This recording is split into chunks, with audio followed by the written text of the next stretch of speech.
Hello, lovely friends. It's Megan Barnhart. I am live from the Write with Megan Facebook page, talking today about what next step you should take in your writing project. I know this is the right question to be talking about because it's come up several times this week in different writers I've spoken with. So if it's coming up for you or if it has come up for you in the past, let's dive in and talk about it. I'm going to get us shared in the Write with Megan Facebook group. If you're not already there with us, do come join. This is for writers who are working on writing for their business, writing as a business, you're writing books, writing as a hobby, any kind of writing. It's a place you can find community, accountability, and writing tips. So I welcome you to join. Just do a Facebook search for groups and look for Write with Megan. Okay.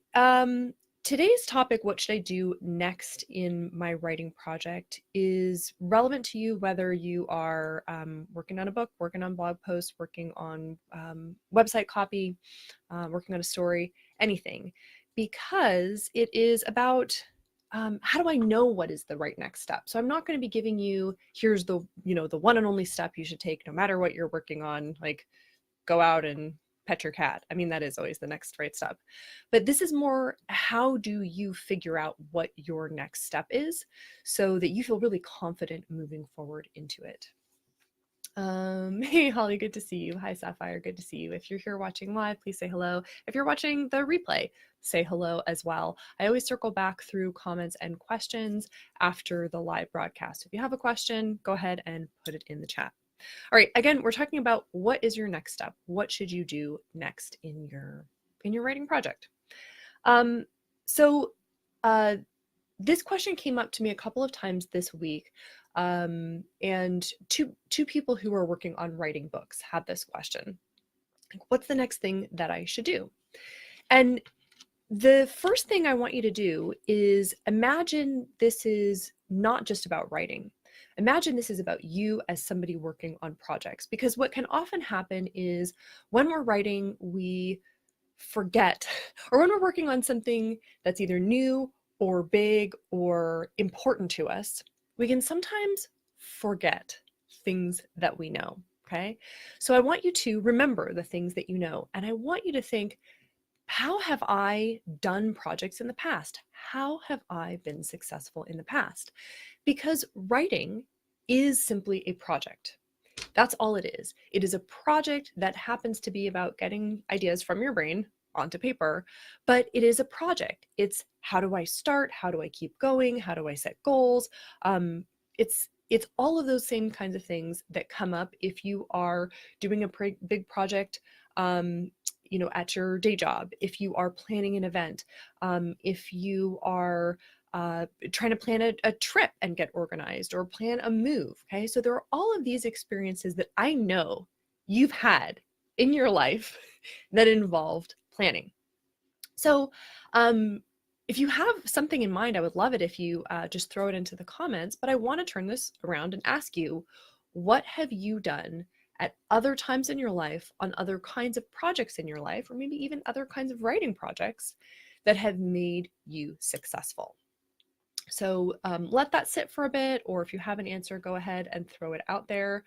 One of my favorite stories about this comes from an author that I've worked with for, kind of at different parts of her process. And as she was working on outlining, she's like, oh gosh, what do I do to outline? I'm seeing all of these different styles and I don't know what my outlining style is. And I put this question to her. Okay, well, how have you, an outline is just a plan. So how have you successfully done planning before in other parts of your life? And she's like, well, I come from a background in interior design.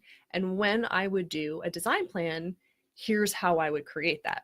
And she showed me what that looked like. And my mind was blown because it was a totally different kind of outline than I ever would have created, that ever would have, come to me. I never would have been able to think of that. But it was a structure that she had used in the past, and knew worked for her. So she ended up outlining her book that way, and it was brilliant. Like, it flowed for her to plan that way. And she's like, oh yeah, obviously this is what comes in this order.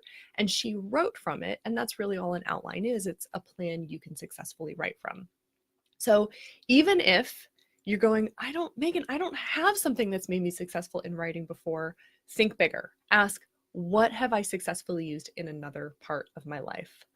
Okay. All right. Lou's saying, I must have gotten here in the midst of things. My next step is to find out what my character should do next. All right. So yeah, Lou, what we're talking about is how can you figure out what your process is? Not what is the magical next step. Like, if in doubt, always make your character go to the park, right? There isn't some magical one next step, but what you can always do that is a kind of magic is say, okay, how have I made decisions like this before? Or how have I worked through projects like this before? And the first question I was asking people to ask themselves is, where else in your life have you done this, so that you can use a plan that works? So that is the first thing I'd recommend. If you want more information about outlining, if that's the particular next part of the writing process that you are stuck at, go grab a copy of my book, Recipe for Outlining, and see some different options for outlining. But ask yourself, how have you been successful in the past? Okay. And Lou, it also looks like Holly has a good suggestion for you, which is to ask some what if questions. Like, just be experimental and play. What if this happened? What if that happened? Which is a really important, I'm going to come back and talk to that because I want to talk about that point third, but there's actually a really key strategy in what Holly's talking about. Oh, good. Lou's saying, I may have an idea here. Okay, great. So first question you're going to ask yourself is, how have I been successful before? The second question to ask is, what is my gut telling me to do? What is my instinct telling me to do? So it was really interesting, these two conversations I had this week with writers talking about their books and like, what's the next thing I should do? What's the next step I should take? Talking with them, drilling down a little bit deeper, it turned out they both really knew the answer, right? They both, when I asked some questions, we got a little bit deeper in, it turned out they were both like, well, what I was thinking of was this, but, and then whatever comes after the but. So if you have something you're like, I think that I'm going to do this, but, pause yourself on that but, hold off on the but, and go with what is your first instinct, because that's probably there's probably something to that. And for a lot of writers, the reason we have that but, the reason we go, well, I was thinking of doing this, but, is because we doubt our own process based on thinking that that's not how it's really done. That's not how it's done, or that's not how real writers do it, or that's not how other writers do it, or I've never heard of anybody else doing it that way. I'd never heard of anybody else making a mandala outline, and that's what this author did. I described to you, used her background in interior design. It was brilliant. It totally worked because she was listening to herself. She was listening to her own intuition about what would work for her. Okay.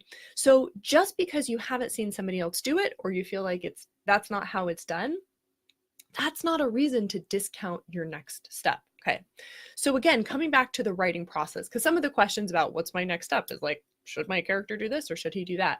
But if you figure out what is your process of deciding, then that's something you can always return to. Does that make sense? So it's not that you always make the same decision, but you can always make a decision in a similar way. So Lou, you were asking, what should my character do next? So the first thing you can do is say, okay, this is a decision. I've got to make a decision. How have I successfully made decisions before? Right? Maybe I like to make not a pros and cons list, but like a side-by-side comparison. He could do this or he could do that. Maybe I like to do a brain dump of all the different things. That's what Holly was recommending. What if this? What if that? What if this? What if that? Maybe you like to talk it out with somebody, Lou. Maybe you like to write it out and free write. Maybe you like to return to your character description or a dossier and really read it and get inspired. Or maybe you like to read the chapter you've just written and read it and get inspired. All of those are actions that you can take, but only you know which of those. is something that has made you successful before, or in the second point, is something that is calling to you where you have this instinct like, I think what I need to do is this. Do it. Go for that instinct. Okay. The third thing that you can do is, if you're not sure based on past experience and your instinct, your gut is like not really speaking up, is to just try and then record what you do and the results. And this is a loud lawnmower sound. This is nothing more than the scientific method. You know, you're like, I think this will work. I'm going to try it. I'm going to record my results, see if it worked. If it did, great. I'm going to keep using it. If it didn't, I'm going to move on to something else. And this is a place where finding out that something doesn't work is good. It's really, really good. Who knows if this is true, but the story that we're told as school children in the US anyway about Thomas Edison is that he's, got the light bulb and he knows it can work, and he needs to find the material to be the filament for the inside of the light bulb. And every time he tries something and it doesn't work, it doesn't light up or it explodes. Every time he tries something that doesn't work, he's like, yes, because it's one more thing he can cross off of his list, right? There are a finite number of materials to try for the filament in his light bulb. So every time he tries something and he's like, well, that didn't work. There's a fire in my laboratory. He's like, fantastic. Now I know I tried that. It didn't work. Check it off of the list. So if you're looking for your next step and you're going, I don't know how to make this decision. Like, I don't know how I should outline, or I don't know how I should start that next chapter, or I don't know how to decide what my character should do, or any other part of the revising process. I don't know how to even get started and write my first line, or go from ideas in my head to some kind of outline or some kind of brainstorm. Any of those things that come up when we're writing, you go, I don't know, but I'm just going to try something, and I'm going to try it. And if it works, fantastic. I'm going to record it and say, hey, do this, try this. And if it doesn't, then you can move on and try something else. And you can also ask, what didn't I like about it? So one of these writers I was talking with this week, who was, like, oh, what should my next step be? Who really, really knew.